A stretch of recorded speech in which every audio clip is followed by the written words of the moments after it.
Bonjour tout le monde, vous m'avez beaucoup manqué, vous toutes qui m'avez écrit tous ces messages très gentils, comment est-ce que j'allais, si tout allait bien. Eh bien oui, tout allait bien, sauf que voilà, j'ai eu quelques petits...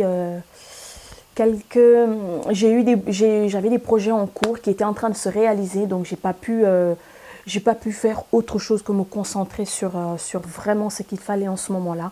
C'est ce que j'ai fait, mais vous voilà de retour pour essayer de vous filmer une vidéo. Et vous savez même pas, ça me perturbe un peu parce que j'ai un bordel tout autour de moi parce que je vais encore déménager. Oui, je sais, je fais que ça. Mais voilà. Donc, je suis très contente de vous retrouver aujourd'hui pour tout simplement vous dire, vous faire la vidéo, les réponses à la FAQ que j'ai postée il y a quelques mois déjà.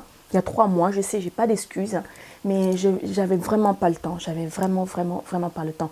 Pour les gens qui me suivent sur Instagram et sur Snapchat, je crois que vous avez dû comprendre un peu voilà, ce qui se passait un peu. Et bon, sachant que j'aime pas trop voilà, blablater sur ma vie personnelle ou voilà, sur les réseaux sociaux. Mais j'essaye, ça vient petit à petit. Vous savez qu'avec moi, il faut vraiment du temps.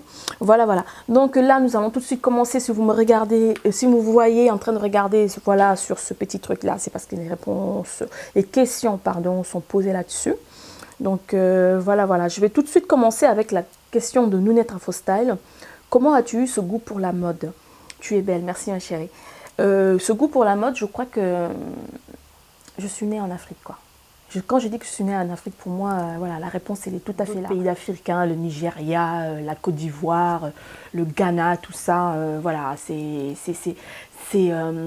beaucoup les vêtements, les textiles, les matières, les couleurs, l'assemblage des couleurs, des motifs, des trucs et tout ça. Et j'ai des parents aussi qui ont toujours été très nickel, très pimpants et tout, qui aimaient bien s'habiller, accorder les choses avec une classe vraiment innée. Du côté de mon père, il adore ça. Pour ma mère aussi, elle adorait être sur son 31. Pas forcément parce qu'on sort ou tout ça. Ma mère, des fois, je vous donne une anecdote, des fois on lui demandait, mais maman, tu vas où? Ben, je vais nulle part. Pourquoi cette question? Non, parce que tu es habillée, tu es en talons et tout. Il dit, ben, et alors, c'est pas parce que je m'habille pour moi-même, c'est pas parce que je dois sortir que je dois être sur mon 31. Et donc ça a été, je peux dire que ça a été tout simplement une culture. Ma grand-mère aussi, qui est chinoise vietnamienne, aussi je me rappelle bien, avec ses 2 couettes, 2 longues tresses, parce qu'elle avait des très très longs cheveux qui descendaient jusqu'aux fesses. Donc elle n'aimait pas trop le maquillage, mais elle aimait bien être propre, avec que des soins naturels. Elle aimait bien être propre sur elle-même. Je me rappelle qu'elle aimait bien les tissus légers, assez fleuris. Donc après, pour grandir dans toute cette harmonie de sentir bon, d'être propre, d'être bien habillé, d'être présentable, tout ça, c'est quelque chose où vous grandissez, quand vous êtes là-dedans, vous grandissez avec, pour vous, c'est tout à fait normal. Moi, ce goût pour la mode, c'est pas le truc m'as-tu vu, pas du tout. Moi, c'est au-delà de ça, parce que j'ai grandi tout autour et voilà. Aujourd'hui, je vais vous en parler peut-être dans une prochaine vidéo, vu le travail que je fais et que voilà, toute cette organisation que j'ai autour de moi, parce que j'ai plein de projets en ce moment qui se sont mis en place et je vais vous en reparler. Donc vous verrez pourquoi je vous dis, j'ai cette façon de penser au niveau de la mode. Pour moi, tous les styles sont à prendre. On peut puiser d'un peu partout. J'ai un style très caméléon. Je vais prendre la question de Tia Mandy. Alors ma chérie, elle a le plus beau cheveu du monde. Comment fais-tu pour être aussi élégante? Car tu es magnifique et aussi conseil pour garder son homme très longtemps. Alors voilà une question très complexe. Tia, ça m'a un peu... Toi, tu as du mal à garder un homme, toi? Ah non, c'est pas parce que tu poses la question que c'est exactement ton cas.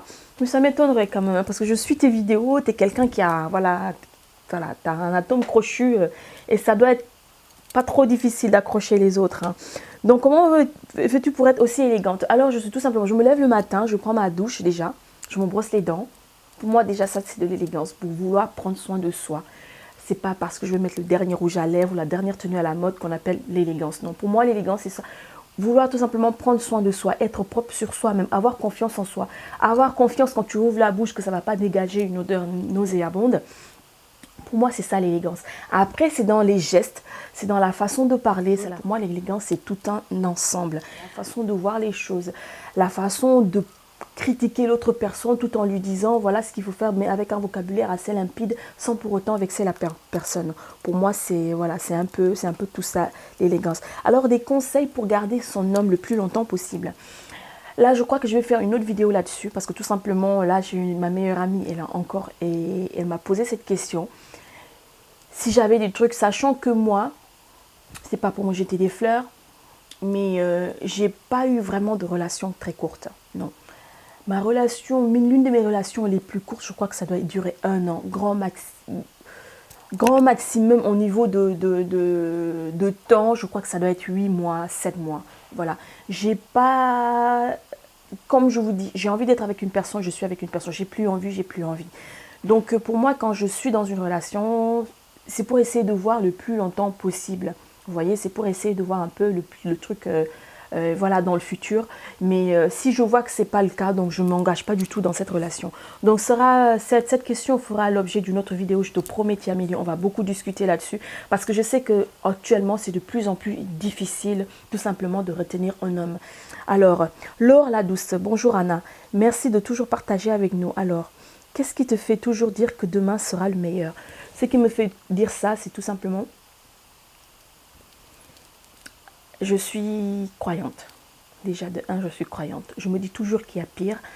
Me dire que demain, ce sera le meilleur parce que je ne pense pas du tout que ça va s'arrêter maintenant. Quand je me réveille le matin, je me lève, j'ai envie de faire des trucs. J'ai plein d'idées dans la tête.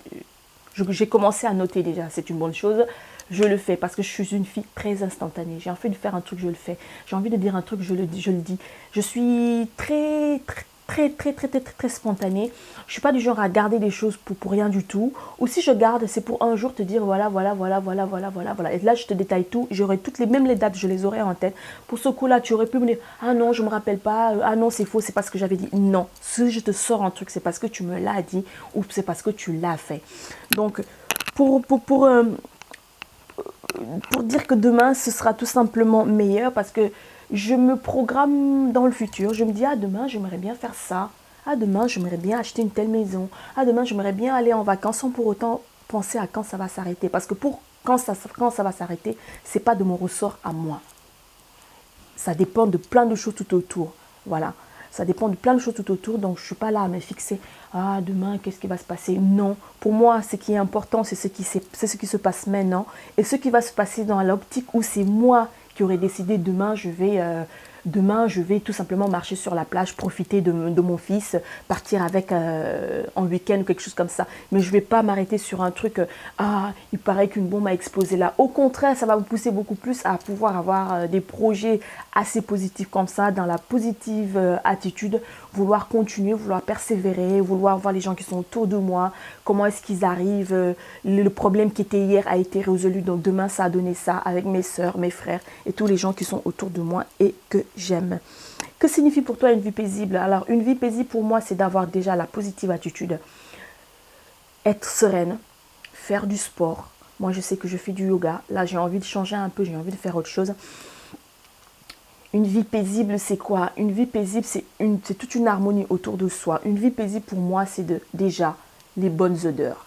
Moi, les mauvaises odeurs peuvent me faire être très négative, très agressive. Les mauvaises odeurs, je ne supporte pas. Donc déjà, une bonne ambiance tout autour, pas le bordel comme j'ai là actuellement parce que je vais encore déménager. Pour moi, une vie paisible, c'est de ne pas avoir de dette. Je ne pourrais pas vivre avec une dette. Une vie paisible, c'est ne pas avoir de dette à la banque parce que je dois rembourser mon crédit, mon ceci. Pour moi, déjà ça, une vie paisible commence par ça. Je sais qu'il y a plein de gens dans ce cas-là, mais tant que vous pouvez tout simplement continuer à payer votre dette tranquillement, il n'y a pas de souci. Pour moi, c'est ça, une vie paisible. Après, la question m'a été posée à moi, donc je réponds par rapport à ma personne à moi. Et une vie paisible aussi, c'est d'être avec les gens qu'on aime. C'est d'être avec... c'est de pouvoir sortir quand on en a envie, c'est de pouvoir se reposer, de s'enfermer quand on en a envie, rester dans un cadre assez sympa, voir les gens qu'on aime. Une vie paisible, c'est de pouvoir voyager. Une vie paisible, c'est d'avoir son mari, ses enfants, les problèmes, on arrive à les gérer. Alors, comment gères tu tes journées à Dakar? Alors, mes journées à Dakar, il n'y a rien d'extraordinaire. J'ai un fils qui va à l'école, je me réveille le matin, je fais mon sport. J'accompagne mon fils à l'école, je le prépare, ou la nounou le prépare et tout, je l'accompagne à l'école. Je reviens, soit j'aide un peu en cuisine, Maintenant, je suis plus obligée de faire la cuisine tous les jours. Donc ça, c'est un bon truc. J'adore faire la cuisine, mais c'est un bon kiff quand même. Je peux me concentrer à autre chose. Là, par exemple, avec mon projet, donc, je suis beaucoup sur le terrain. Là, en ce moment, j'étais en plein travaux. Il fallait être avec les ouvriers. Donc, en ce moment-là, c'est ça ma vie à Dakar.